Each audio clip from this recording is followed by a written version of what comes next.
Ini saya berikan sekilas Platon.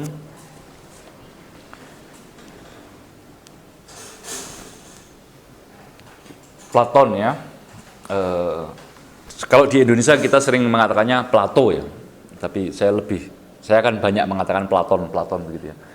Dari Athena 428 ya, 427 347 346, jadi dari abad ke-5 abad ke-4 sebelum Masehi ya. Plotinos, seseorang pemikir yang mendirikan Neoplatonisme ya, hidup di zaman Kaisaran Romawi, akan menyebutnya dengan penuh hormat sebagai Hok Theos Platon ya, Platon yang ilahi. Jadi dalam tradisi Kasanah Yunani, Platon itu disejajarkan dengan nabi gitu, dianggap nabi, begitu dihormati. Jadi ini abad 5, abad 4 ya. Abad 5, abad 4 sebelum Masehi. Jadi dalam skema pemikiran Yunani ya, yang mesti saya gambarkan secara garis besar ya. Nanti di sini ada abad 4, ada pemikir besar lainnya namanya Aristoteles ya. Dua pemikir besar dari filsafat Yunani, Platon dan Aristoteles. Kemudian nanti jadi ini yang disebut sebagai Yunani klasik. Jadi Greek ya. Istilahnya dalam bahasa Inggris Greek ya, atau ya dalam bahasa Jerman atau apa, pokoknya Greek. Kemudian nanti mulai abad ketiga SM ini Athena hancur ya. Athena hancur, polis Yunani hancur, dihancurkan oleh Philippos ya, ayah dari Alexander Agung. Ya, abad 3 sebelum Masehi. Nah, sejak ini yang disebut sebagai periode Helenistik ya. Jadi ini dua nama yang beda ya. Kita harus ngerti. Ini disebut Helenistik.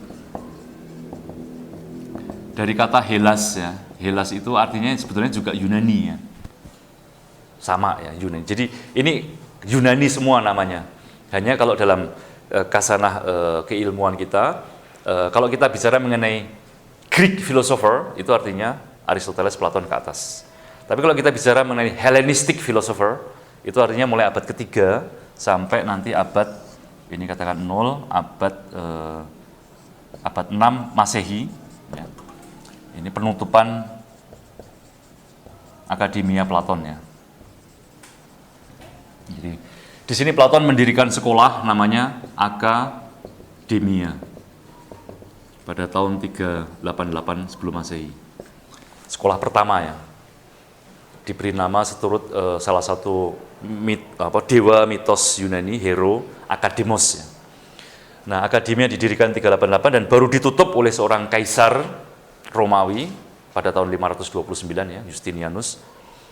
Ditutup. Nah, ini yang disebut sebagai periode Helenistik. Ya. Dalam periode Helenistik inilah muncul yang namanya Stoicisme, lalu ada ada Medioplatonisme, ada Mediopitagorisme, segala macam, sampai nanti abad 3 muncul yang namanya Neoplatonisme. Nah, Neoplatonisme ini tokohnya adalah Plotinos. Plotinus kalau dalam bahasa Inggris, Plotinus ya. Tapi kalau Yunaninya Plotinos. Nah, ini yang menjadi kajian saya, disertasi saya ya, 5 tahun saya mengerjakan ini. Kenapa disebut Neoplatonisme? Karena dia menghidupkan lagi ajaran-ajaran Platon. Maka sedemikian hormat generasi-generasi ini kepada Platon ya. Maka memang Platon dianggap nabi ya. Plotinos yang dalam teks-teks Arab disebut sebagai Al-Saik Al-Yunani ya, namanya Al-Saik Al-Yunani. Dalam tradisi Islam Platon disebut sebagai Aflatun ya. Nah, dalam bahasa-bahasa Eropa lainnya, Platon sering diberi dengan nama tambahan e gitu ya, Platone. Orang Prancis mengatakan Platon ya, orang Spanyol Platon, orang Itali Platon. Hanya orang Inggris yang menamainya Plato, Plato. Kita belajar filsafat dari orang Belanda, dan mungkin di Belanda juga, di bahasa Belanda disebut Plato begitu ya, sehingga akhirnya kita keterusan memakai istilah itu. Sementara dalam bahasa-bahasa Eropa yang lainnya kan pakai N ya, Platon. Istilah Platon sendiri adalah nama julukan yang diberikan guru gimnastik, guru gimnasium kepada Plato ya, karena katanya dahinya lebar, maka Platos, maka disebut Plato karena dahinya lebar. Tapi namanya sendiri sebetulnya Aristokles. Terus,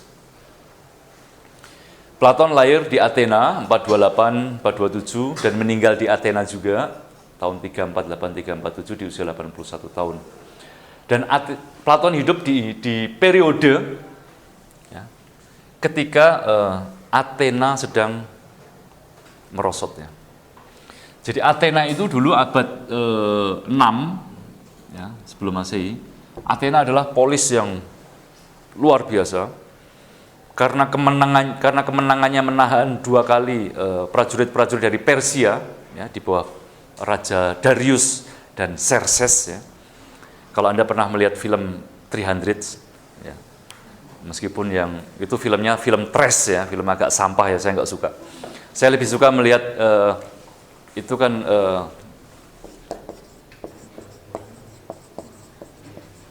ya, dalam kasanah klasik disebut pertempuran Thermopylos.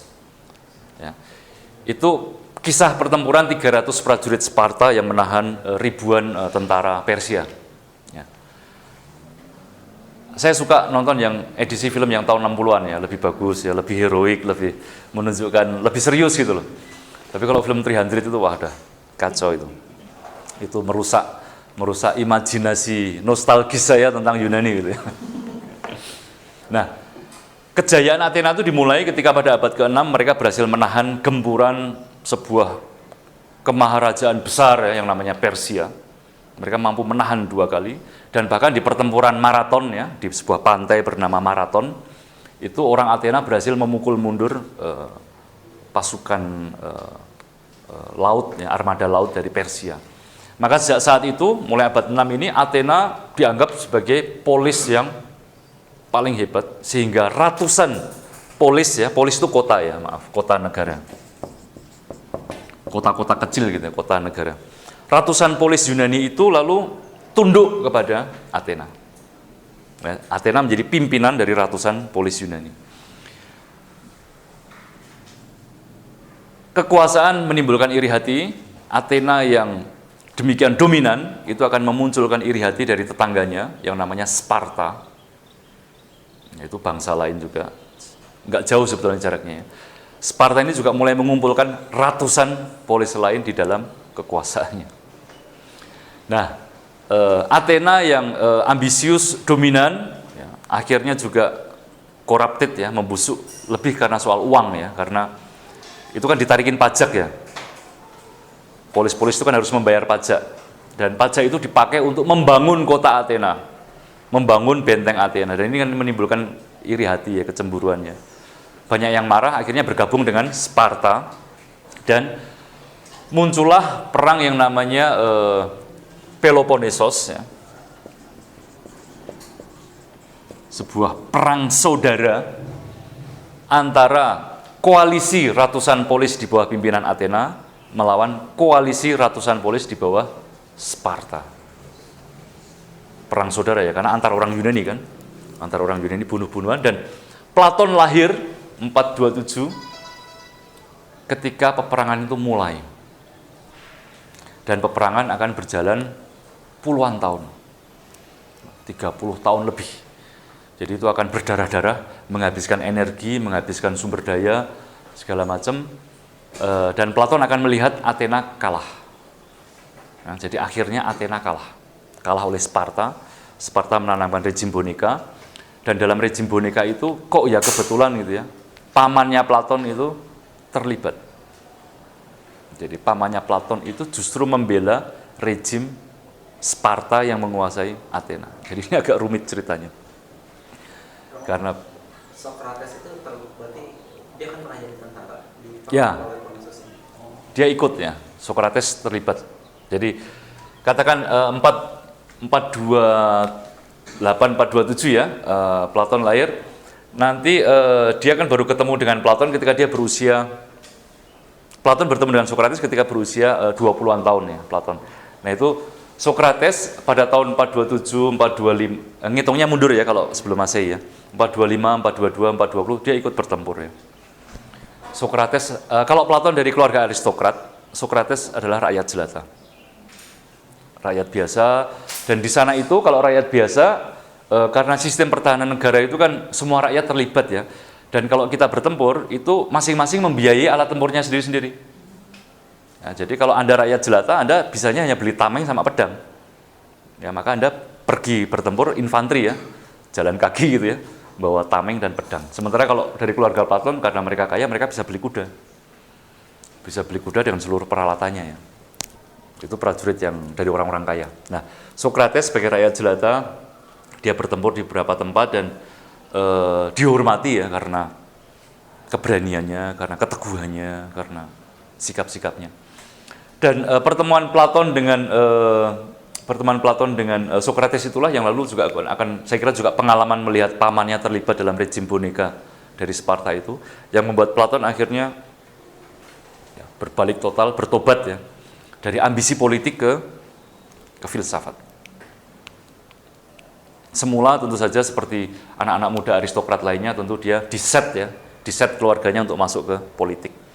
Tapi setelah dia bertemu Sokrates, berdiskusi begitu ya, melihat bagaimana orang ini mengajar, bagaimana orang ini hidup ya, lalu dia meninggalkan ambisi-ambisi politis. Dan tentu saja penghukuman mati atas Sokrates itu yang saya kira juga menggoncangkan hidup Platon ya. Anak muda yang baru terpesona dengan seorang guru yang dianggap orang baik, ya, orang yang benar, orang yang jujur, orang yang saleh, orang yang pinter begitu ya.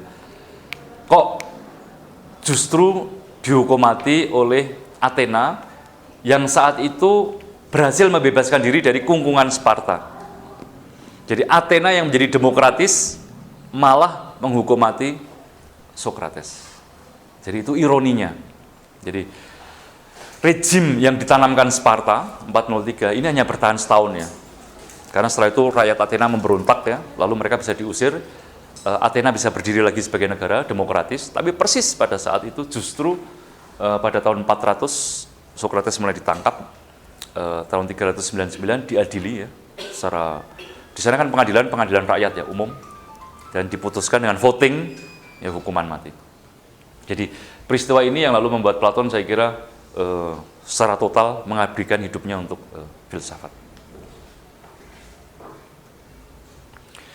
Menurut kisah-kisah mitis ya dikatakan ya, karena kita kan sebetulnya untuk data-data seperti ini kan kita nggak tahu ya kapan dia lahir begitu ya.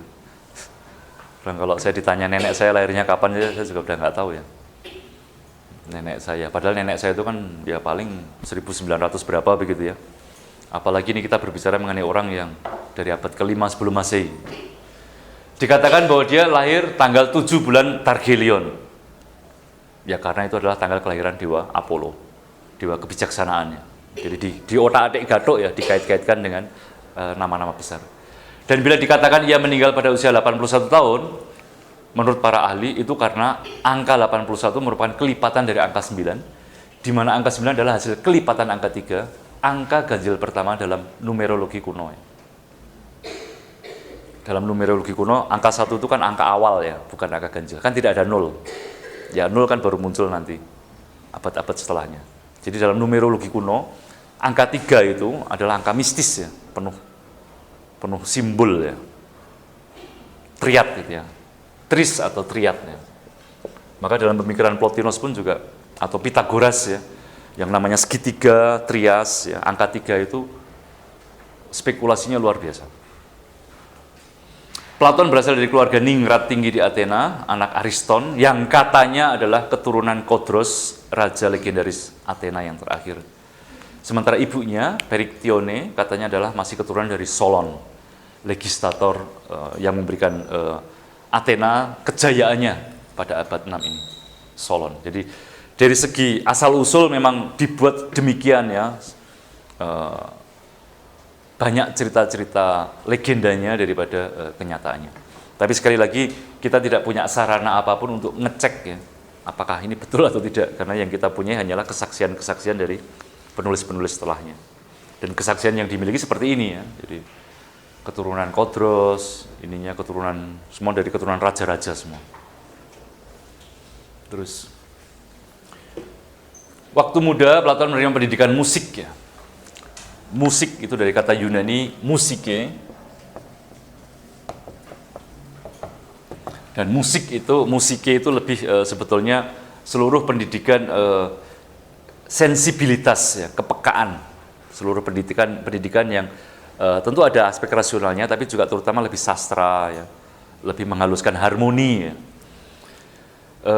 Dia mendapat pendidikan musik dan gimnastik seperti kaum muda bangsa umumnya. Guru olahraganya menjuluki dia Platon karena dahinya lebar itu ya. Menurut informasi Diogenes, setelah Platon belajar melukis, berpuisi dan tragedi. Namun ia membakar puisi-puisi yang telah ditulisnya ketika berusia 20 tahun saat ia bertemu dengan Sokrates. Ya. Jadi ada anekdot yang mengatakan setelah dia bertemu dengan filsuf itu, pemikir itu, lalu tragedi-tragedi, puisi-puisi yang dia tulis, ya, karya sastra dia bakar semua. Apakah ini menunjukkan bahwa Platon benci kepada seni? Ya. Jadi salah satu tuduhan besar kalau ini kita dalam filsafat Yunani ya. Sampai sekarang para filsuf itu kan selalu mengatakan bahwa Platon itu orang yang membenci seni. Pembenci estetika gitu ya. Jadi bisa kita bayangkan orang-orang posmo itu juga pasti nggak suka sama Platon ya, karena Platon kritiknya tajam terhadap estetika. Apakah demikian ya? Saya kira jawabannya tidak sederhana itu, karena menurut banyak ahli dialog-dialog yang ditulis Platon serta mitos-mitos yang ia ciptakan ya. Nanti saya akan ceritakan beberapa mitos ciptaan Platon. Atlantis itu adalah mitos ciptaan Platon ya. Pernah dengar tuh Atlantis? Pernah dengar toh? Ini beberapa kali muncul di koran. Ada katanya ahli dari mana? Dari Brasil ya, yang mengatakan bahwa the lost continent, ya, benua yang hilang Atlantis itu ada di Nusantara. Dan dia membuat argumen ya, bukunya tebal ya, sampai saya kira keluar di Kompas loh kalau nggak salah. Tapi ya kalau kita dari sudut orang-orang yang belajar filsafat Yunani yang kita ngecek teks-teks itu, kalau ditanya soal Atlantis itu ada apa enggak begitu ya, jawabannya sederhana. Itu kan dongeng yang dibuat Platon. Itu aja begitu ya. Nah, apakah dongeng itu ada kenyataannya apa enggak ya? Namanya juga dongeng begitu ya. Jadi sementara banyak orang ahli-ahli kan mungkin merujuk bahwa ya bisa jadi kan dongengnya Platon itu kan merujuk pada fakta gitu kan. Ya silahkan cari begitu ya. Tapi kalau untuk saya dari Ambarawa, Jawa Tengah, ada rawa pening ya. Pernah dengar rawa pening ya? Itu katakan dongengnya itu kan berasal dari baru kelinting ya, dari seekor ular besar yang terpotong ekornya lalu dia menggeliat-geliat lalu jadilah danau, namanya rawa pening. Nah, sama saya kalau ditanya baru kelinting itu apa ya, saya jawab dongeng begitu ya. Jangan lalu ditarik ularnya di mana begitu ya, tulang-tulangnya di mana begitu ya. Percuma begitu ya, capek. Atau Tangkuban Perahu begitu ya. Tangkuban Perahu itu adalah apa? Nah, perahu yang terbalik atau apa itu yang kalau Dayang Sumbi itu? Sangkuriang itu apa itu? Yang itu apa itu? Nah, tapi apa itu Tangkuban Perahu itu kalau dalam cerita Sangkuriang? Perahu yang ditendang sama Sangkuriang gitu. Ya, jadi ya kalau Anda lalu mencoba mencari-cari begitu ya, artefak-artefaknya, kayunya begitu ya. Ya, agak sia-sia begitu loh. Tapi begitulah, masih ada orang yang masih ini ya, masih begitu ambisius untuk mencari Atlantis. Saya kira hipotesis dari orang Brasil itu sekarang mulai dipatahkan karena ada orang lain yang berpendapat lain yang lebih masuk akal ya, yang mengatakan bahwa Atlantis itu kemungkinan adalah Iberia. Jadi semenanjung Spanyol itu. Ya, dia katakan menemukan bukti-bukti bahwa itu dulu adalah kontinen yang apa? Yang tenggelam kemudian terangkat. Ya kalau di situ masih lebih masuk akal lah, artinya kan Platon kalau ada relasi dengan fakta itu kan nggak jauh dari Yunani begitu.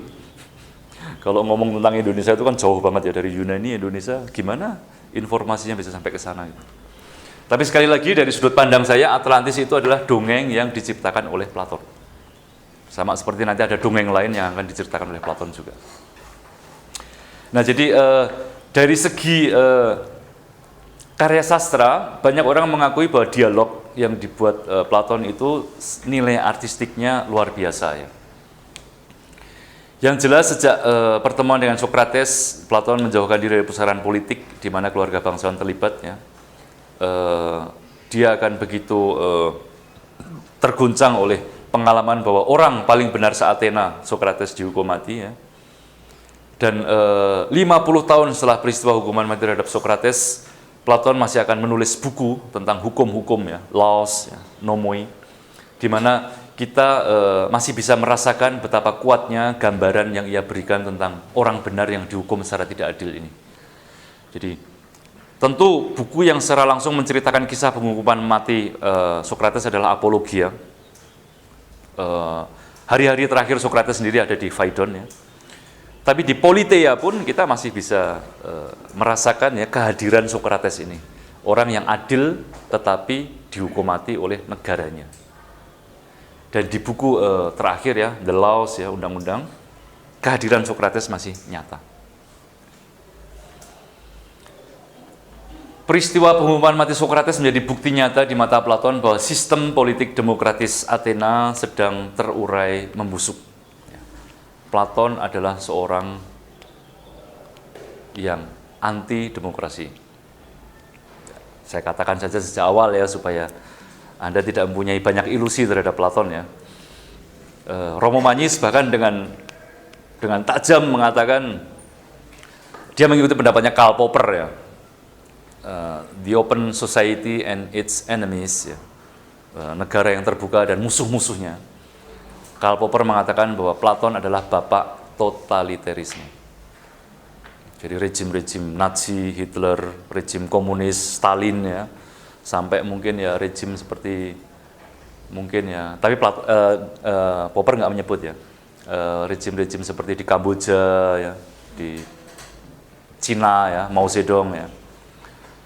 Jadi pokoknya pemerintahan-pemerintahan yang mengidealkan bahwa ada sebuah konsep kebahagiaan yang harus diraih oleh semua orang dan semua orang harus meninggalkan kebahagiaan masing-masing demi kebahagiaan kolektif. Itulah Platon. Itulah totalitarisme. Romo Magnis masih mengikuti pendapat Popper itu. Saya tentu tidak setuju dengan pendapat itu, hanya masih kesulitan untuk menjawab gitu ya. untuk bagaimana menjawab ini bahwa tentu ada bisa diselewengkan ke situ begitu ya. Tapi Platon sebetulnya lebih subtil ya, lebih halus daripada itu. Bahwa ide-idenya tidak bisa langsung begitu saja kita katakan totaliter gitu ya. Sementara ini saya belum berani menulis soal itu karena saya akan berpolemik dengan orang yang sudah dianggap filsuf di Indonesia ini gitu ya. Berat gitu ya kalau melawan Romo Magnis, ahli etika politik. Jadi sementara ini saya akan biarkan saja begitu. Tapi memang suatu ketika harus dijawab bahwa ada unsur-unsur seperti itu totaliter, tetapi tidak mesti seperti rejim-rejim Nazi atau rejim komunis yang kita kenal. Bahwa Platon anti demokrasi itu iya. Saya tidak bisa menutup-nutupi itu. Jadi Platon nanti dalam setelah jadi ini repotnya mau ngomong Platon itu apa mulai dari mana dulu begitu. Jadi gampangnya kalau manusia itu kan nanti akan saya terangkan, manusia itu kan jiwanya itu kan pikiran jantung ya, kita bilang hati ya, jantung sama perut ke bawah. Perut ke bawah itu kan nafsu, makan, minum, seks. Di jantung ini adalah harga diri. Manusia disetir oleh harga diri. Lalu kepala, filsuf itu orang yang disetir oleh rasionya. Nah, rejim demokrasi menurut Platon adalah rejim perut ke bawah. Artinya sebuah rejim yang tujuannya atau ambisinya hanyalah satu, yaitu memenuhi kebutuhan makan, minum, seks, atau paling gampangnya uang. Sebuah rejim yang logikanya tidak lain dan tidak bukan adalah uang. Sementara nanti rejim yang disebut timokrasi, ya, timokrasi itu sebetulnya lebih kalau dalam dalam modernnya mungkin rejim-rejim tentara ya, rejim-rejim militer seperti di Korea Utara, Cina, Kuba ya. Itu adalah rejim-rejim yang disetir oleh jantung, harga diri. Ya, jadi makanya orang Korea Utara itu kan yang penting harga diri, nuklir gitu ya, dan sesumbar ngomong ngancem sana ngancem sini, padahal rakyatnya kelaparan. Ya. Dia nggak peduli dengan makan minum seks ini ya, uang dia nggak peduli, yang penting harga diri. Sementara nanti rejim yang disebut filsuf raja, atau saya lebih suka menyebutnya filsuf punggawa begitu ya, itu adalah rejim menurut Platon rasional, di mana yang menjadi basic ya, dasar dari rejim itu adalah rasionalitas. Ya, jadi semuanya harus diukur dengan rasionalitas. Nah, demokrasi adalah rejim yang murni hanya ngikutin makan minum seks, uang. Gitu ya. Maka hasratnya kemana-mana ya, tidak bisa dikendalikan. Dan kalau kita melihat demokrasi Indonesia ya mirip ya seperti ini situasinya, di mana satu-satunya yang menjadi logika untuk pemerintahan kita itu apa sih dalam pilkada, dalam segala macam? Uang, titik. Kenapa? Ya, dan itu kan butuh uang untuk itu kan. Munculnya Jokowi, saya harap ya akan sedikit memberikan secercah harapan ya, bahwa toh ternyata bisa begitu ya orang Indonesia. Tapi minimal demokrasi dalam bentuknya yang primitif di Athena, sebagaimana dikritik Platon, adalah demokrasi di mana satu-satunya yang menjadi tolok ukur adalah uang. Jadi kebebasan tanpa batas, toleransi yang menjadi kebebasan kebablasan begitu ya. Kemudian uang yang bisa membeli apa saja, termasuk pengadilan-pengadilan.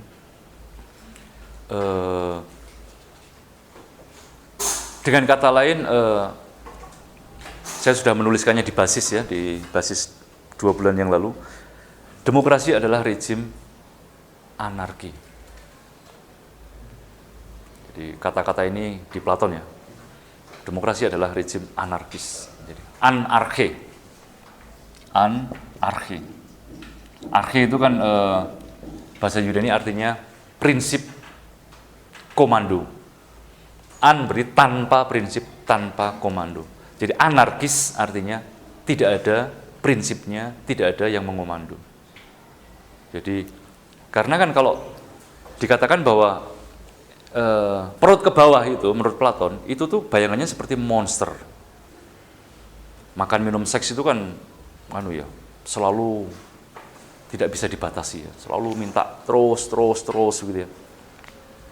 Bukan hanya kuantitasnya tapi juga kualitasnya. Ya, kalau Anda mungkin masih mahasiswa, makan di warteg sudah senang begitu ya. Mulai bekerja sedikit, makan di kafe, wah lebih senang lagi begitu ya. Makin kaya kan, wah nggak cukup ya hanya makan di kafe gitu ya. Harus nyari restoran eksklusif, ya, yang hanya orang tertentu yang bisa masuk gitu ya. Makin Anda kaya lagi, ya restoran eksklusif juga nggak cukup. Harus restoran eksklusif yang ada di Alaska misalnya gitu ya. Atau restorannya kalau perlu ada di bulan ya. Berapapun akan saya bayar gitu ya.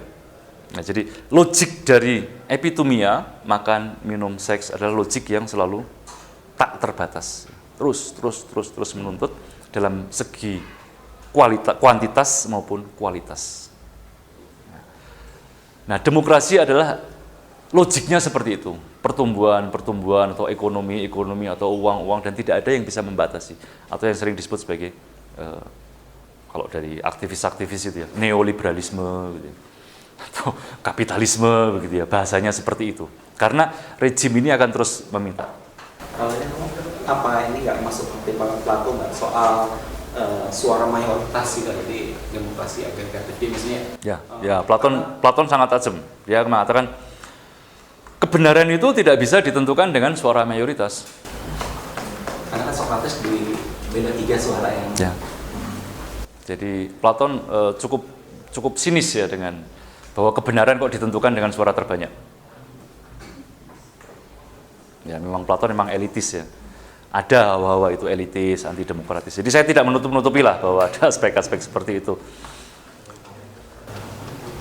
Pak, kalau seperti itu diambil dari tadi pengalaman dia dengan Socrates, pemikirannya subjektif ini Pak. Maksudnya? Subjektif dalam artian karena dia melihat gurunya dibunuh oleh rezim demokrasi, kemudian dia anti demokrasi. Seperti itu bisa.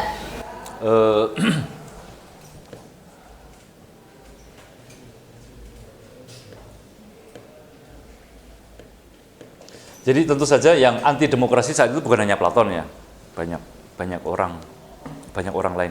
Hanya memang nama yang lalu dalam sejarah sampai sekarang ini tentu saja Platon. Demokrasi misalnya oleh kalau Anda pernah dengar nama Demosthenes ya, pedang Demosthenes ya. Demosthenes juga mengeluh terhadap demokrasi. Karena dalam demokrasi itu semua harus diputuskan, harus diaudit, diputuskan secara transparan oleh lembaga-lembaga pengontrol. Jadi ada dewan namanya Bule ya, Dewan Rakyat. Jadi Demosthenes mengeluh begini, kita ini sedang berhadapan dengan Filipos, raja dari Makedonia. Dia udah ada di depan mata kita. Saya ditunjuk sebagai komandan perang pasukan Athena. Tapi apa? Sebetulnya saya itu apa dibandingkan dengan Filipos? Kalau saya mau menggerakkan pasukan, ya budget itu harus di voting dulu sama DPR. Kalau nanti saya menggerakkan secara ini itu, strategi saya juga harus di voting dulu oleh DPR yang tidak tahu menahu tentang situasi lapangan perang. Ya, sementara Filipos di depan saya itu dia punya 10.000 orang yang ya, apapun yang dia katakan mereka jalan. Jadi demokrasi memang melumpuhkan Athena ya, itu betul ya. Karena pernah suatu ketika mereka mengirim ekspedisi bertempur di mana begitu, melawan polis lain, pertempuran laut ya. Kapal lawan kapal begitu, ada 9 panglima kapal. Pada saat pertempuran itu ada satu kapal temannya yang kena ya dan mulai tenggelam ya. Tapi kan mereka mikir prioritas nih, kan ngadepin lawan nih, ya udahlah teman tenggelam biarin dulu, mereka ngelawan kan. Sampai akhirnya mereka menang, pulang ke Athena, disambut kan dengan gegap gempita pahlawan. Tapi lalu ada yang mulai mempersoalkan di dewan itu ya, di Dewan Rakyat. Oke, kalian kemarin menang perang, tapi kenapa kalian meninggalkan teman kalian yang tenggelam? Salah kan? Prajurit kan nggak boleh meninggalkan temannya yang terluka atau mati. Akhirnya apa yang terjadi? Mereka diadili. 9 komandan kapal yang pintar-pintar itu diadili, hukum mati semua. Karena Dewan Rakyat ya. Jadi itu ya, demokrasi itu jadi bukan hanya Platon yang anti ya, Aristoteles itu juga anti. Hampir semua pemikir filsuf itu kebanyakan anti demokrasi. Tapi juga situasi saat itu yang dari Demosthenes ya, penggambaran Demosthenes, orang ahli perang, itu memang kekuasaan uang lalu birokrasi yang bertele-tele itu membuat banyak hal macet, stuck ya, macet. Nggak efektif. Nah akhirnya lalu ya itu kalah perang. Dan betul kan Athena hancur ya. Athena hancur, dikalahkan dengan cepat oleh Filipos dari Makedonia. Lalu Filipos diganti Alexander Agung, dan Alexander Agung yang lalu secara paradoksal justru menyebarluaskan kultur Yunani sampai Afghanistan, sampai India, sampai mana-mana begitu. Jadi itu bukan orang Yunani yang menyebarkannya, tapi orang Makedonia. Namanya Alexander Agung. Makedonia bukan Yunani ya. Itu hitungannya barbar lah kalau untuk orang Yunani. Ya artinya mereka tidak berbahasa Yunani. Karena untuk orang Yunani itu ngomongnya barbar, nggak jelas gitu ya. Maka disebut barbaroi gitu ya. Barbaroi gitu ya. Itu karena mereka ngomongnya barbar, nggak jelas. Sokrates kan dikenal mendidik anak muda itu dari satu tempat ke tempat. Ya. Jadi karakter siangnya juga menyiapkan misalnya yang muda. Apa punya lembaga pendidikan waktu itu gabungan keduanya. Karena kenyataan juga saya sering juga gubernur juga misalnya ada gubernur yang bagus. Lalu dia mengeluh di tengah karena birokrasi di bawahnya enggak jalan. Seperti apa? Jadi kalau Sokrates sendiri, dia tidak menulis. Dia tidak punya sekolah. Dia adalah seorang guru, ya, nabi yang jalan-jalan begitu ya. Kerjaannya ke pasar-pasar, nanyain orang ya. Kamu katanya jenderal. Oke, kalau kamu jenderal berarti kan kamu sering perang toh, sering memimpin pasukan, berarti kamu tahu dong apa yang namanya keberanian. Diajak diskusi gitu ya. Atau kamu kamu orang tua berarti tahu dong apa yang namanya hidup baik, saleh gitu ya. Coba sekarang mari kita diskusi tentang apa itu kesalehan. Jadi Sokrates adalah guru yang berjalan-jalan kemana-mana, dia hidup sederhana, hanya pakai sandal, pakainya bajunya nggak pernah ganti katanya. Menanyai orang-orang yang katanya tahu sesuatu di Athena, ya, ahli hukum, ahli militer, imam-imam kuil begitu ya. Diinterogasi, ditanyain ya. Setiap kali ada jawaban dia tolak, dia tunjukkan salahnya jawaban itu, lalu ditanyain lagi. Sedemikian rupa sehingga akhirnya orang-orang yang tahu itu atau orang-orang yang merasa tahu itu ditunjukkan ketidaktahuannya. Jadi Sokrates adalah guru yang membuat banyak orang sakit hati. Karena di pasar-pasar ya, misalnya ada ahli hukum gitu ya, ada ahli hukum toh, berarti tahu toh keadilan ya. Mari kita diskusi apa itu keadilan. Ya, nanti keadilan adalah gini. Nanti Sokrates, boleh kamu tafsirkan begini, tapi kalau saya berikan contoh begini, nggak masuk kan? Oh iya, kalau begitu saya revisi. Keadilan adalah begini. Boleh Anda berpendapat begitu, tapi kalau saya begini, nggak masuk kan? Nah, jadi terus ya, ditunjukkan kesalahan-kesalahan dari tesis-tesis, jawaban-jawaban dari orang itu, sehingga nanti mereka masuk dalam situasi yang disebut aporia. Ya, dari kata a dan poros ya, pori-pori. Pori-pori itu kan lubang ya, poros. Jadi aporia artinya tanpa lubang, mentok ya, jalan buntu. Jadi orang-orang itu disanggah satu persatu pendapatnya, sampai orang itu lalu tidak tahu lagi apa yang harus dikatakan. Tidak tahu lagi apa itu keberanian, karena semua jawaban saya mengenai keberanian ternyata salah. Jadi itu dalam strategi yang disebut dialektika elenkos ya. Kalau Anda pernah dengar istilah keren ya, dialektika ya, di Quran-Quran sering muncul ya. Sebetulnya kan istilahnya ini kan dari dia legein logos ya. Jadi melalui kata-kata atau dengan kata lain dialog.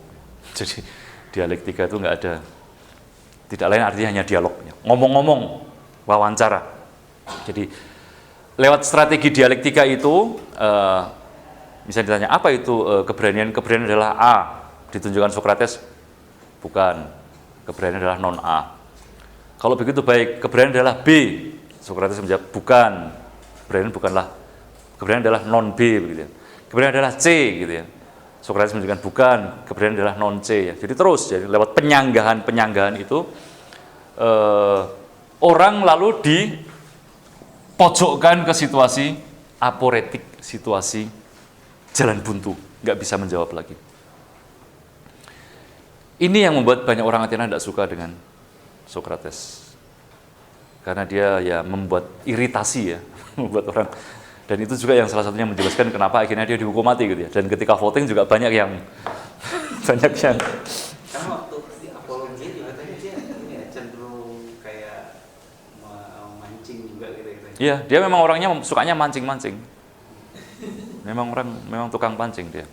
Kalau kita baca dialog-dialognya itu kan di yang sudah saya terjemahkan itu ya, di Lysis dan Lakes itu ya.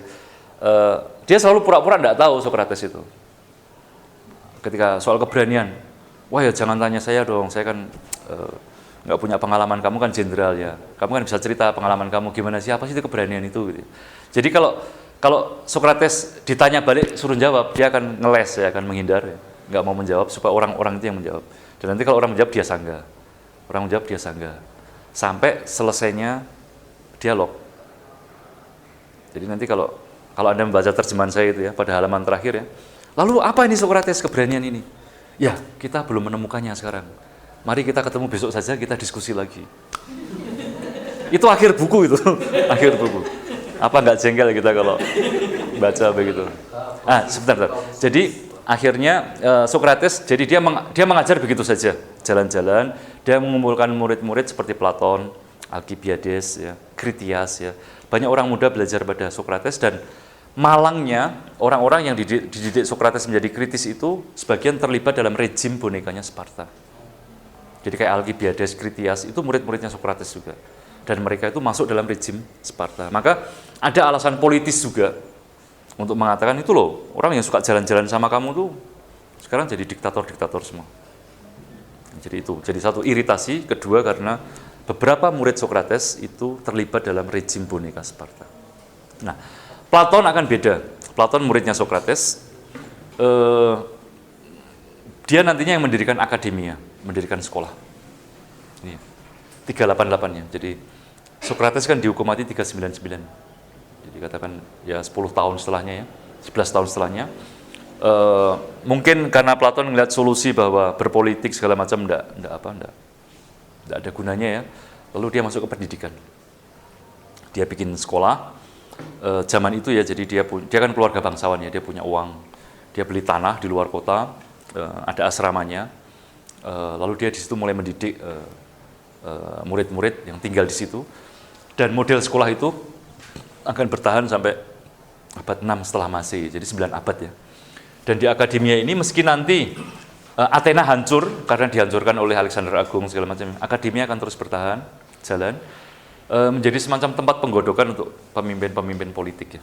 Jadi beberapa petinggi-petinggi kekaisaran Romawi itu juga kalau belum lewat akademia merasa belum sip gitu ya. Jadi semacam kursus kepemimpinannya itu di akademia. Terus tadi hakikat dan posisi kaum sofis. Kaum sofis. Apa yang Anda dengar dari kaum sofis? Ya seperti menjadi support bagi Sokrates itu diri. Menjadi sumber Support. Oh, menjadi support. Kesalahan. Saya nggak tahu. Ya saya nggak tahu. Jadi kaum sofis, Sokrates sendiri dituduh sebagai sofis ya, Sokrates, karena caranya dia berbicara, caranya dia berdiskusi, berdialog, ya meruntuhkan pendapat-pendapat, itu dia dianggap sofis. Tentu saja kalau dari posisinya Platon, posisinya dari Xenophon ya, orang-orang yang pro Sokrates tentu tidak ya, karena Sokrates toh meskipun dia semacam jadi kata kuncinya Sokrates itu kan saya tahu bahwa saya tidak tahu. Ya. Ini kan kata kuncinya Sokrates ya. Saya tahu bahwa saya tidak tahu. Jadi makanya dia agak jahil ya kalau dia berhadapan dengan orang yang merasa tahu. Ya. Pakar keberanian ya, pakar kesalehan ya, pakar keadilan ya. Maka dia langsung udah dihadapin aja orang itu. Kok Anda merasa tahu seperti itu gimana toh? Tanyain. Sampai akhirnya orang sadar bahwa seharusnya itu satu-satunya yang kita ketahui adalah bahwa kita tidak tahu. Ya. Ini dianggap posisi relativis. Ya, jadi seolah-olah tidak ada kebenaran. Ya kan? Ya, kalau satu-satunya yang kita tahu adalah bahwa kita tidak tahu, artinya kan jangan klaim apapun tentang kebenaran, tentang kebaikan, tentang keadilan. Tapi apakah betul Sokrates relativis? Ini tentu pertanyaan besar ya, karena Sokrates dari sikap hidupnya dia tidak relativis. Ya, dari sikap hidupnya dia seorang pemberani, dia orang yang dia mengatakan ya saya ini kan karena filsafat saya menjadi miskin. Jadi bukannya saya menjadi kaya atau menjadi apa, tapi justru saya menjadi miskin, keluarga saya juga nggak terurusi, gitu ya. Istri anak-anak saya nggak terurusi. Gitu. Jadi dari teladan hidupnya kelihatan bahwa berbeda dengan relativismenya sofis ya. Di mana dengan relativisme ini mereka mengajar, mendirikan sekolah-sekolah, mendapatkan uang banyak, ya, menjadi terkenal ya. Jadi ini memang kelompok-kelompok yang memang mengajarkan relativisme gitu ya. Sebagai seni berdebat, seni untuk meruntuhkan pendapat orang lain supaya Anda lalu bisa berkarir di bidang politik ya. Ini sofisme.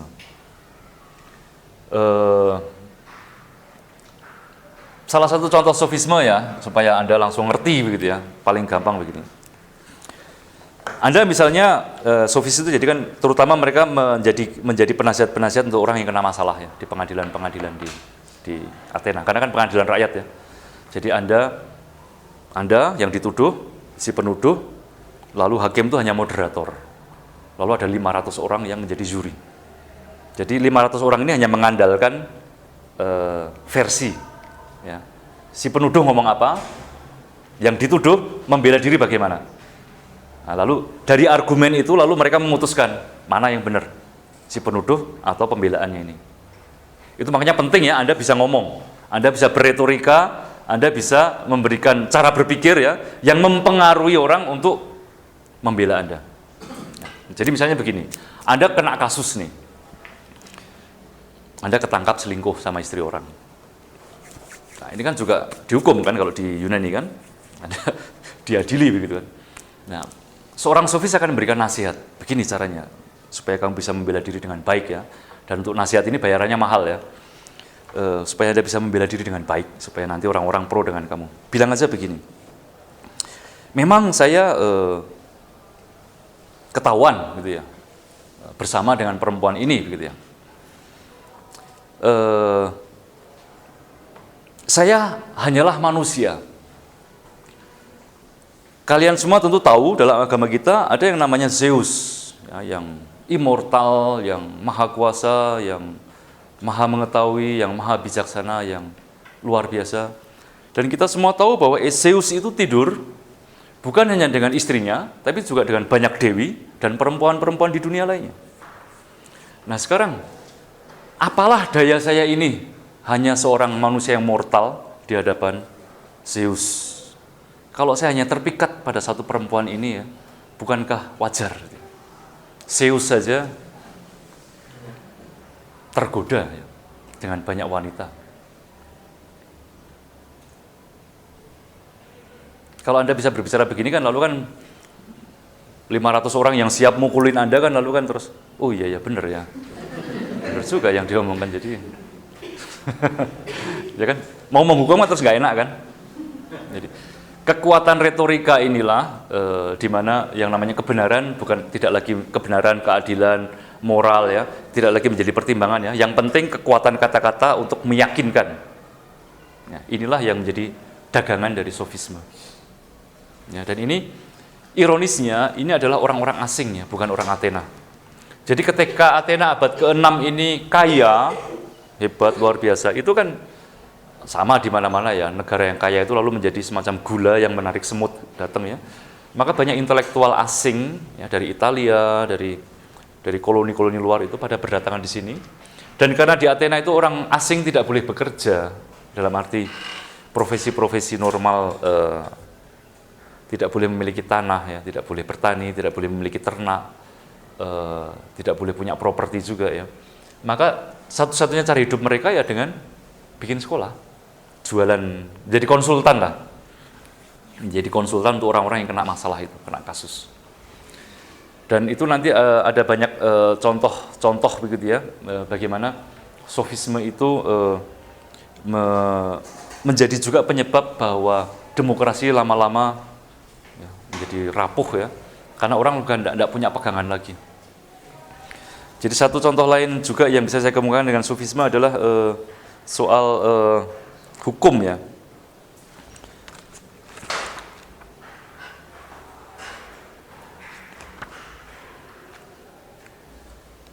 Jadi ini kisah lucu begitu ya, cerita dari Aristophanes ya. Jadi sofisme dianggap merusak rasa hormat kepada orang tua, moralitas dan hukum ya. Dalam komedi karya Aristophanes, ini seorang komedian dari zaman-zaman Sokrates, halaman 148 Pak. Awan-awan ya, dikisahkan jadi Aristophanes adalah seorang komedian yang juga menuduh Sokrates sebagai sofis ya. Nah, jadi ada teks-teks yang mengatakan Sokrates adalah sofis ya. Maka saya berikan juga di sini begitu ya. Jadi Aristophanes berkisah tentang seseorang yang bernama Strepsiades ya. Ini tokoh ya dalam cerita itu ya, Strepsiades. Seorang petani. Ya. Dia tahu bahwa pada zaman itu supaya hidup sukses, kaya, dihormati, kamu harus menjadi pengacara, menjadi sofis. Ya. Menjadi sofis. Maka Strepsiades juga ingin supaya anaknya menjadi pintar, ya, supaya lalu ada penghasilan bagus dan dia sebagai petani bisa bayar hutang-hutangnya. Namun yang terjadi justru sebaliknya. Ketika anak ini selesai disekolahkan di tempat seorang sofis yang bernama Sokrates, ya, anak itu pulang lalu memukuli ayahnya, memukuli si Strepsiades ini. Loh, kamu kok malah memukuli ayahmu gitu ya? Kamu sudah saya sekolahkan susah-susah, kok pulang-pulang memukuli saya begitu ya. Lalu anaknya menjawab, jangan khawatir, saya akan membuktikan bahwa saya benar dan saya berhak memukuli orang tua saya. Orang tuanya menjawab, loh, bukankah tidak ada satu hukum pun yang membenarkan orang memperlakukan ayahnya seperti itu? Secara normal, moral, tidak ada satu hukum pun yang membenarkan anak memukuli orang tuanya. Lalu anaknya itu menjawab, loh, bukankah hukum itu yang membuat manusia? Sama seperti kamu dan aku. Bukankah dengan demikian ke depan nanti aku juga bisa membuat hukum baru yang akan mengizinkan anak-anak memukuli orang tuanya? Ya, jadi kalau pada umumnya orang Yunani itu percaya bahwa hukum ya, itu ada kodratnya, ya, jadi seolah-olah ada sesuatu yang tidak bisa diubah-ubah ya. Hukum itu ya kodratnya seperti itu, harus adil, harus hormat pada orang tua, harus begini, harus begitu. Maka kaum sofis akan mengatakan, kodrat hukum adalah kesepakatan. Ya kan? Kalau menjadi cair semua gitu kan. Semua cara berpikir kita kan harus lemes gitu ya. Karena kodrat hukum adalah kesepakatan, maka kesepakatan yang dulu bahwa anak tidak boleh memukuli orang tuanya, besok bisa saya ubah. Saya akan bikin kesepakatan baru bahwa anak boleh memukuli orang tuanya. Nah, jadi inilah situasi yang ditangkap oleh Aristophanes ya dalam komedinya untuk menggambarkan pengaruh devastating ya, pengaruh yang menghancurkan dari yang namanya sofisme. Ya, yang dengan makanya kan sering disebut sofistik ya, sofisme ya dalam bahasa Inggris itu kan menunjukkan cara ngomong melintir-melintir omongan ya yang dipakai untuk membenarkan apapun. Nah, jadi yang namanya moral, hukum ya itu menjadi cair semua, nggak ada yang bisa dipegang lagi karena semua bisa diargumentasikan. Nah, apakah Sokrates masuk kelompok itu? Saya tidak yakin. Betul bahwa Sokrates berkata, saya tahu bahwa saya tidak tahu. Tetapi Sokrates bukan berarti lalu mengatakan tidak ada kebenaran, tidak ada keutamaan, tidak ada Tuhan. Tidak. Ya, dengan caranya sendiri, ya Sokrates itu sesuatu yang tentu dilanjutkan oleh Platon ya, ketika dia berbicara mengenai idea, ya, mengenai keutamaan-keutamaannya. Ada sesuatu yang toh yang menjadi landasan kokoh dalam pemikiran Sokrates maupun Platon, sehingga tidak bisa kita sebut sofis. Relativismenya adalah relativisme katakan yang sehat lah. Ya, ada relativisme yang buruk, tapi ada juga relativisme yang sehat. Artinya nanti saya ungkapkan ya namanya bahwa dalam yang namanya proses mengetahui atau juga kalau kita orang beragama proses beragama yang menghayati Tuhan itu kan kita semua tahu bahwa itu adalah pergulatan. Ya, semua adalah pergulatan. Semakin orang mau otentik, jujur masuk dalam agama, ya, semakin yang namanya risiko nihilisme, ya, risiko kegelapan, ya, itu akan semakin dekat dengan dirinya. Ya, jadi itu yang namanya pergulatan. Karena kalau agama itu hanya menjadi semacam blueprint ya, yang tinggal aplikasi saja begitu ya itu bukan beragama ya. Itu Anda menjadi ahli hukum saja, menjadi yuris begitu ya, yang menerapkan hukum ya, tetapi tanpa sebuah internalisasi, tanpa pergulatan otentik dengan kemanusiaan kita sendiri. Ya, jadi dalam berfilsafat, dalam pengetahuan kita lah masing-masingnya, ilmu kita ya. Kalau kita sungguh-sungguh masuk dalam ilmu kita ya, kita juga selalu berhadapan dengan ini.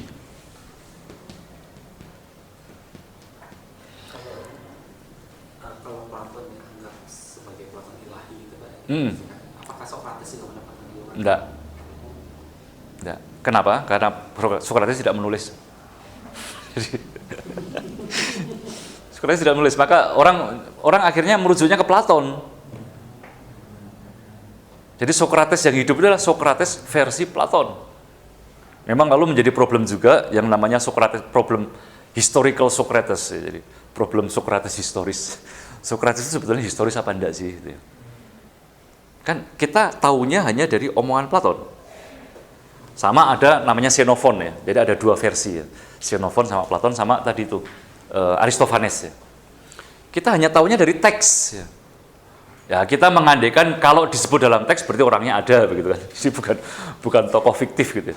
Tapi itu di kajian Kasana Yunani betul itu problem besar itu. Historical Socrates. Dan kalau ada yang historis dari Socrates, ajarannya dia itu yang mana? Apakah yang disampaikan oleh Platon? Apakah yang disampaikan oleh Xenophon? Atau apakah yang disampaikan oleh yang tadi itu?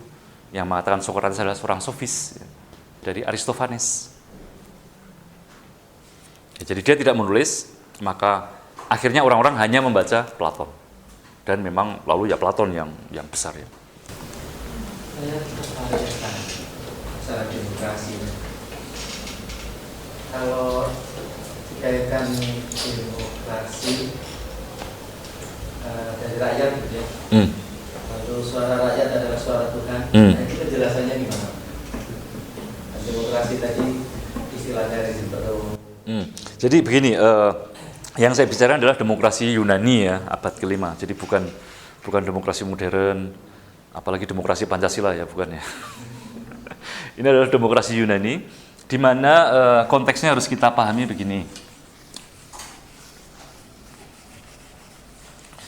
Pertama-tama sosial ya. Jadi ada yang namanya di Athena atau di Yunani pada umumnya itu manusia itu dibagi-bagi. Ada kelas-kelasnya ya. Ada yang namanya warga negara yang punya hak penuh ya. Lalu ada yang namanya orang asing atau metechoi ya. Kemudian ada yang namanya budak plus wanita plus anak-anak. Jadi warga negara itu hanya laki-laki 18 tahun dan berkelakuan baik. Ya ini klausul ini penting ya, berkelakuan baik, karena kalau Anda ketahuan berzina atau Anda pernah dalam peperangan Anda lari, bukan warga negara. Anda dicabut statusnya. Bukan, ini diturunkan ke ini. Ya. Anda tidak punya hak politik ya. Nah, dan ini jumlah ini di Athena mungkin ya 80% ya. Jadi dalam rejim demokrasi Athena, ya, terus terang ya kalau saya mau ngomong apa adanya, ya yang namanya demokrasi itu hanya ini nih, rakyat yang berkuasa ini, laki-laki di atas 18 tahun dan berkelakuan baik.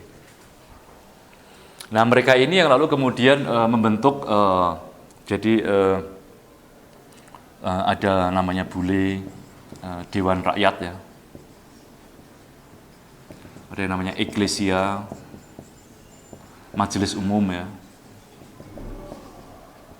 Ada yang namanya Helaya, Pengadilan Rakyat. Macam-macam ya, nanti ada lembaga tua-tua yang namanya Aeropagos ya. Terus nanti ada ini semacam senat ya, senator itu. Nah, ini kalau ini tidak dipilih, tetapi yang ini dipilih ya. Dari 10 suku yang ada, 10 suku, setiap suku itu ada demosnya. Jadi kalau suku itu katakan kelurahan, demos itu RT-nya lah. Nah, tiap RT begitu. Dari perwakilan, jadi katakan bule itu 500, anggotanya 500. Maka diambil dari setiap suku 50 ya. 50. Katakan kalau suku itu ada 10 deme, berarti setiap demos mengirim 5. Ya, 5 orang. 5 laki-laki ya. Yang ini sekali lagi ya, maaf wanita anak-anak ini dianggap harta milik ya. Jadi tidak punya hak. Nah, pemilihan dibuat setiap tahun. Jadi setiap tahun ganti ini, setiap tahun ganti. Dan pemilihan dilakukan dengan cara paling gampang, undian. Jadi pemilihan itu undian. Maka bisa dibayangkan bahwa di pengadilan atau di Dewan Rakyat ini yang masuk ini ya siapa saja begitu loh. Ya petani, ya pedagang, ya siapapun begitulah yang kebetulan dapat undian itu untuk. Ya. Jadi saya kira suara rakyat, suara Tuhan itu belum. Karena kan itu kan rujukannya paling ke ya abad pertengahan lah. Abad pertengahan. Karena di sini praktis yang berkuasa ya ini dalam arti ini. Laki-laki yang mendapat setiap tahun giliran ya untuk memimpin. Jadi ini adalah ini membuat undang-undang, mengusulkan macam-macam undang-undang, peraturan-peraturan ya, tentang perdagangan, tentang peperangan, semua undang-undang. Nanti yang menyetujui terakhir adalah eklesia. Ini majelis umum. Majelis umum ini siapa saja boleh datang. Siapa saja. Jadi setahun sekali ada pertemuan eklesia di bukit mana begitu ya. Siapapun boleh datang. Jadi bisa 5.000 orang datang. Rapat begitu ya. Nah, bisa dibayangkan dengan rapatnya kayak apa gitu ya. Mau voting. Jadi yang suaranya paling keras yang menang. yang ngomongnya paling pintar yang menang. Itu makanya pentingnya retorika ya, pentingnya ilmu berpidato, berbicara di konteks Yunani itu adalah itu.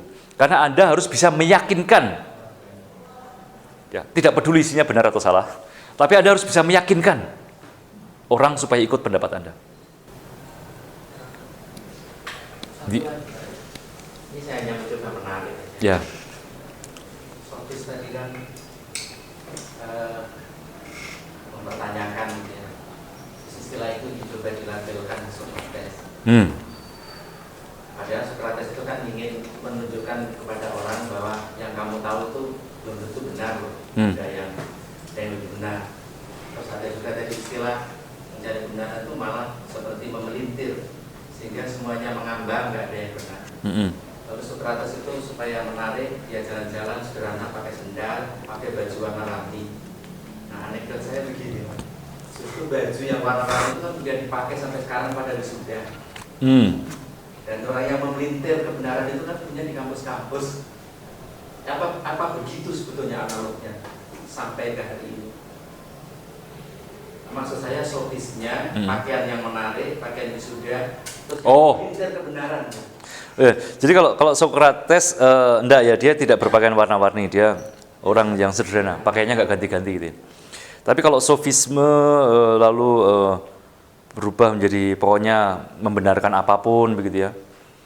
Atau mungkin kalau di Indonesia sekarang ini ya para pengacara ya, para pembela hukum yang kita baca setiap hari di koran atau kita dengarkan di TV bisa membenarkan apapun.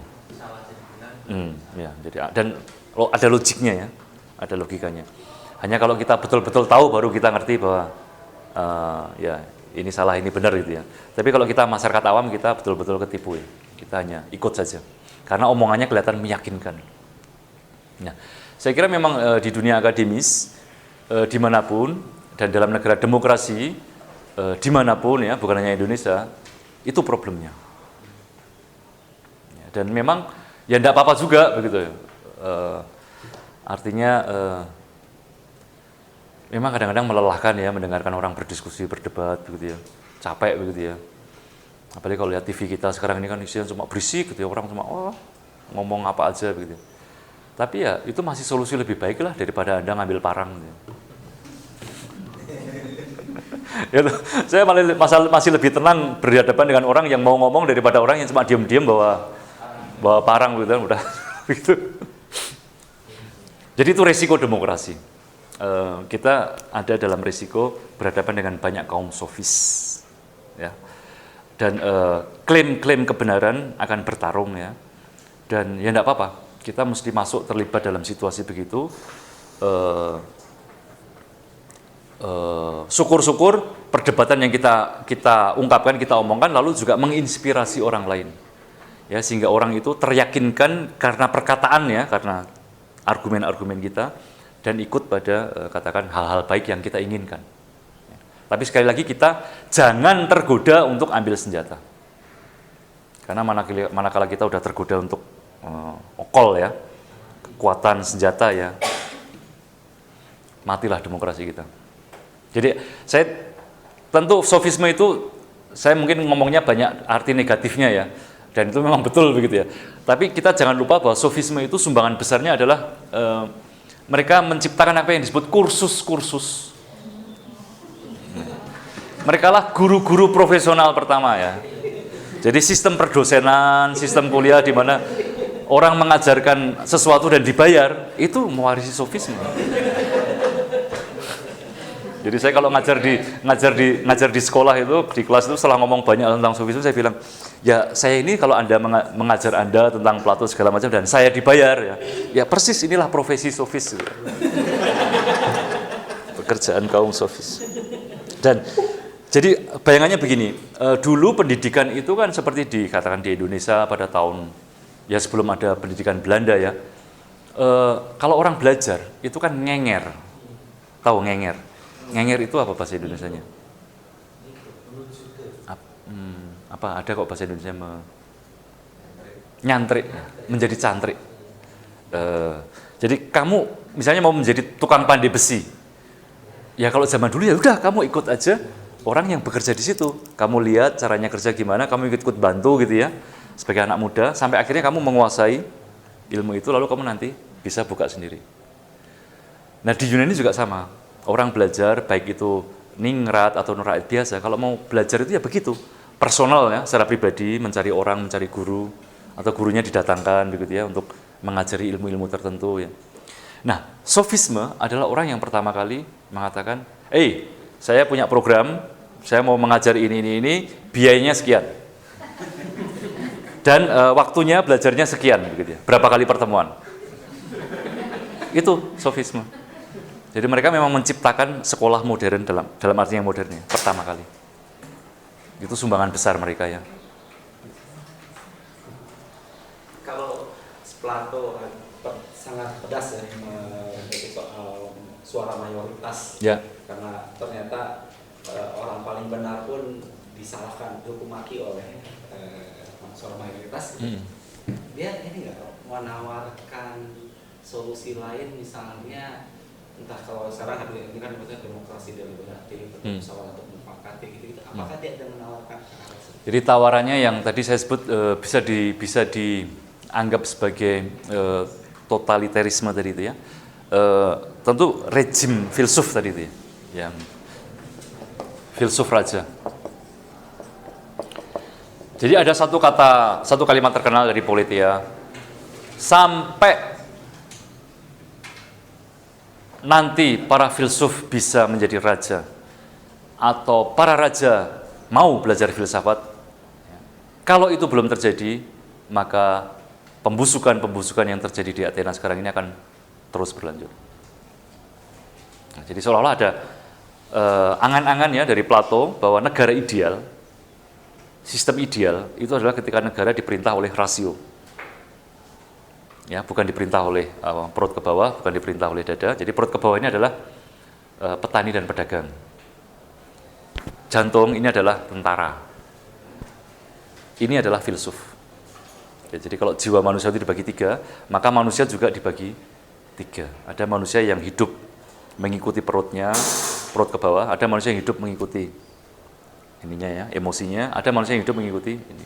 Nah, idealnya negara diperintah oleh filsuf. Nah. Plato kan pernah ke Sisilia katanya. Ya. Ingin mempengaruhi Persis, ya. agar teori filsuf raja ini berhasil. Hmm. Tapi ternyata kan gagal. Ya. Kan Plato dijual. Ya. Dijual jadi budak. Persis. Tapi dia nggak kapok sampai 2 kali kan balik lagi. Ya, betul. Itu betul. Iya, jadi artinya apa sih? Filsuf raja ini suatu yang utopis atau memang apa? Nah, itu pertanyaan besar ya. Jadi status dari wacana buku The Republic ya, atau Politeia. Saya bawa bukunya kayaknya tadi.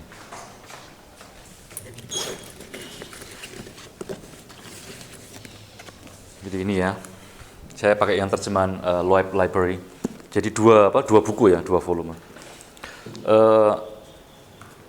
Apakah wacana ini adalah sebuah utopia, ya, mimpi siang bolong, ataukah ini sebuah blueprint, ya, yang tinggal dilaksanakan, sebuah program yang tinggal dilaksanakan, ya.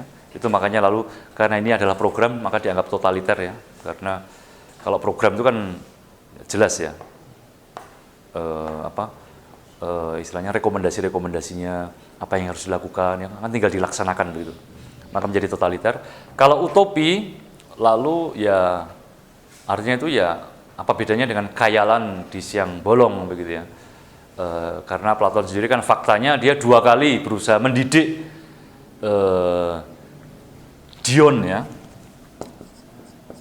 Dionysos, ya, kalau tidak salah Dionysus namanya, raja Sisilia, ya. Dia berharap siapa tahu bisa saya ajak berfilsafat supaya bisa menciptakan negara yang ideal, tapi gagal, ya, 2 kali, bahkan dia kemudian malah hampir ditahan, diperbudak, ya. Apakah itu hanya utopia, hanya angan-angan kosong? Karena faktanya dia tidak berhasil.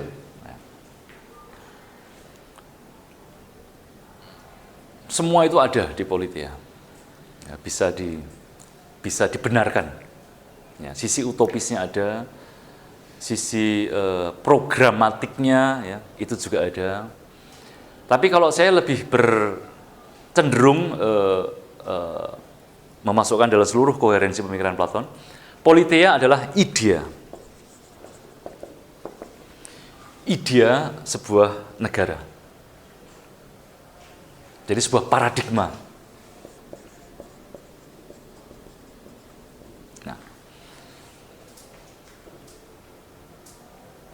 atau paling gampangnya supaya Anda tidak terjebak dalam sebuah ide mengawang dalam sebuah metafisika negara, ya, negara ideal begitu, ya. Saya lebih suka menyebutnya sebagai horizon. Sebuah tatapan. Ya, politeia adalah sebuah tatapan.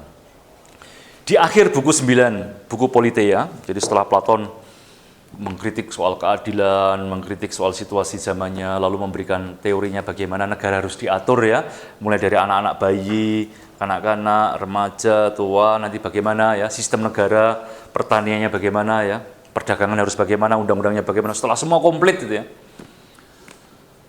Dan dengan begitu, kalau negara itu adil, orang bahagia, ya, maka lalu Glaucon bertanya, ya, Glaucon itu teman wawancaranya, oke Platon, semua yang kamu omongkan itu baik, tapi coba tunjukkan kenyataannya di mana. Mungkin nggak dilaksanakan omonganmu itu.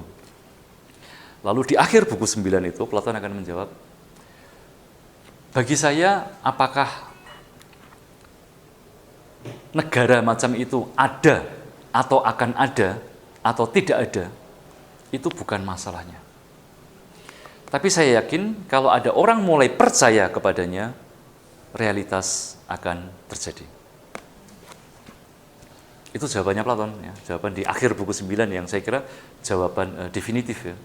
Dan dia mengatakan negara yang dia buat di Politeia adalah polis dalam bahasa Yunani and logois, ya. Atau kalau bahasa Inggrisnya city in speech. Sebuah kota dalam logos, ya, sebuah negara dalam logos. Logos itu artinya speech, ya, perkataan, tapi juga artinya pikiran, ya, sebuah negara dalam pikiran. Itu makanya saya mengatakan inilah yang namanya idea, inilah yang namanya paradigma, inilah namanya horizon. Kalau orang ingin berpolitik, kalau orang percaya kepada idea begitu, pelan-pelan dia bisa menyesuaikan realitas pada ide itu.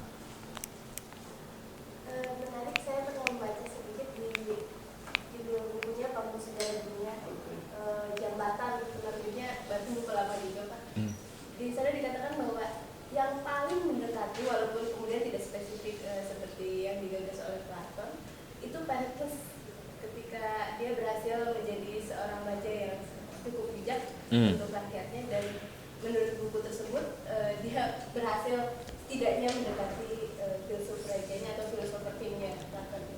Seperti itu. Saya tidak berani berpendapat, ya. Jadi Perikles ada di sini, ya, Platon ada di sini. Jadi Platon dari abad ke-4, Perikles abad ke-6, jadi 200 tahun sebelum Platon, ya. Jadi, apakah Platon terpengaruh oleh Perikles?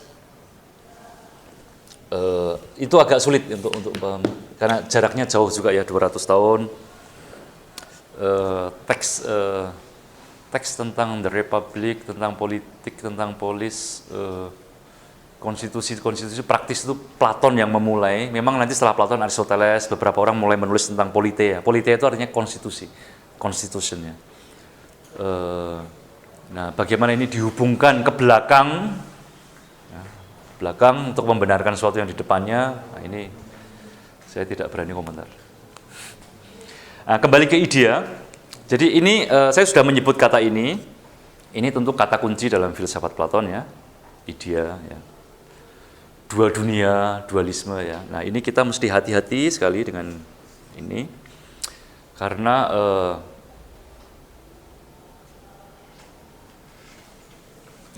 lalu saya kira di hampir seluruh buku sejarah filsafat Yunani yang bisa ditemukan, mungkin saya agak berlebihan begitu ya, tapi kok saya yakin bahwa hampir seluruh buku sejarah filsafat Yunani itu selalu berbicara mengenai dualisme, mengenai dunia indrawi dan dunia idea.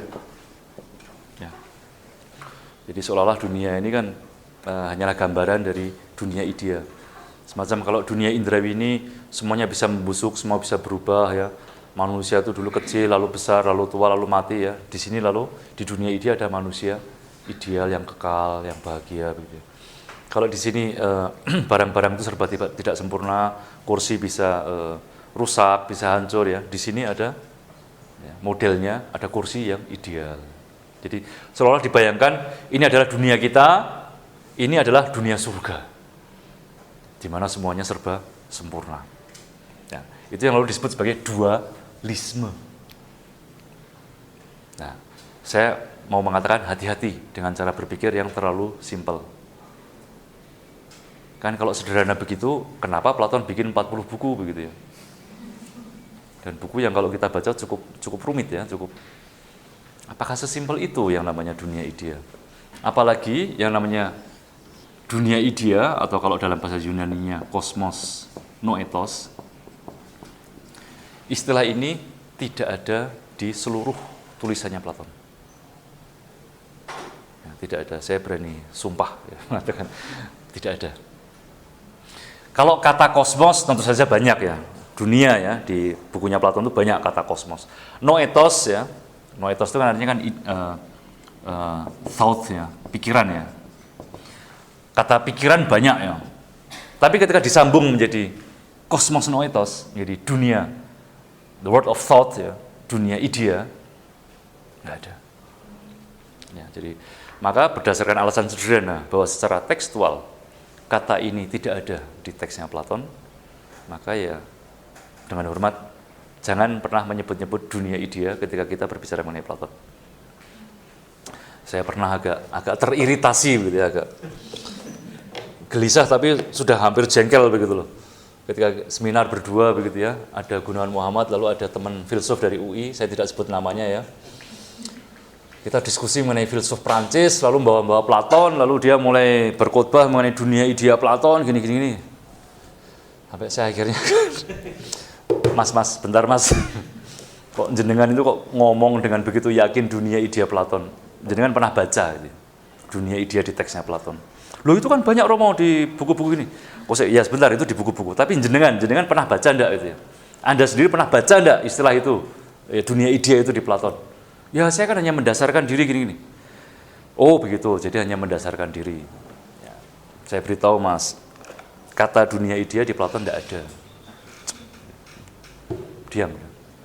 Terus suasana menjadi tidak enak begitu kan. Jadi memang di Indonesia ini tidak boleh mempermalukan pembicara lainnya. Waktu itu saya masih baru pulang dari studi, jadi masih terlalu idealis, masih terlalu dialektis begitu ya. Ya saya belajar dari pengalaman itu tidak boleh mengkritik orang lain secara tajam di depan umum begitu ya, karena terus efeknya tidak baik. Tapi itu saya mau mengatakan bahwa hati-hati ya, ini tidak ada dunia idea ini di Platon. Jadi tidak ada yang namanya kuda ideal, manusia ideal, tumbuh-tumbuhan ideal, atau surga. Tidak ada. Tidak ada. Platon berbicara mengenai idea. Idea saja. Ya, dalam. Kenapa? Ya, saya bilang semua salah lah. Ya, terus gimana? Berbicara mengenai sesuatu yang tidak ada? Anda misalnya, katakan kalau kita bicara mengenai teks suci, ya, Al-Quran begitu ya. Kita bicara mengenai sesuatu yang tidak tertulis di Al-Quran. Ya kan, mau jawab apa? Ya nggak ada. Maaf ya, dengan 1000 maaf. Anda nulisnya ngawur begitu ya. Jadi ini adalah tafsir-tafsir yang mau saya kira ya bisa dipahami. Ada masa-masa tertentu ketika Platon itu ditafsir secara dualis ya. Kalau saya mau menyebut teksnya ya, jadi itu dimulai dengan Philo dari Alexandria.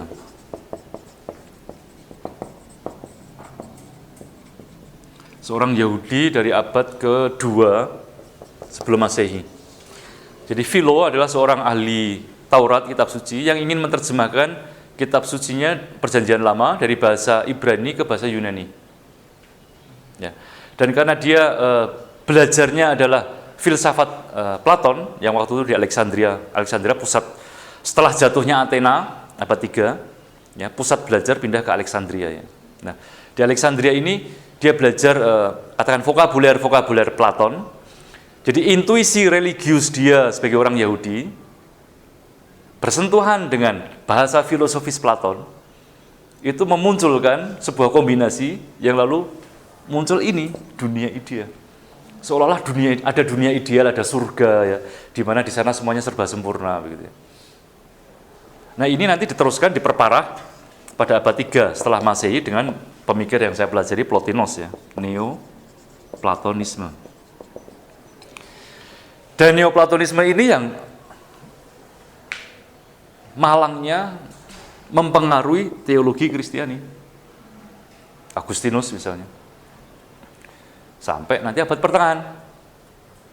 Jadi lama sekali Platon itu dibaca dengan kacamata dualisme ini, karena bergabungnya intuisi religius lalu memakai bahasa Yunani.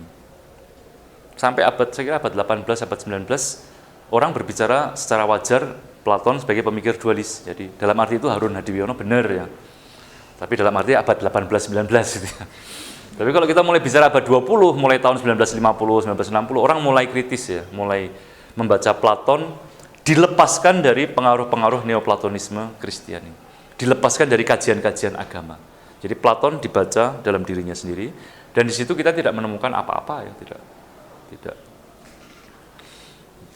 tidak pernah Platon berbicara mengenai kuda ideal, tumbuh-tumbuhan ideal. Dia berbicara mengenai alegori kursi ya, bahwa ada kursi yang digambar oleh pelukis, lalu ada kursi kenyataannya, lalu ada kursi yang menjadi paradigma dalam pikiran pengrajin yang membuat kursi itu. Ya, tapi kan tidak berbicara mengenai kursi di surga kan, tapi kursi yang menjadi ide dari si pembuat itu. Nah, itu nanti menjadi lebih rumit lagi kalau kita berbicara mengenai idea persahabatan, idea keberanian, idea keadilan, ya, idea keindahan, ya. Itu semua ada di Platon. Begitu. Jadi dunia idea hati-hati. Nanti pada waktunya tentu kita akan masuk ke situ, akan saya terangkan lagi lebih skematis ya, karena itu ada di epistemologi atau teori pengetahuannya Platon. Terus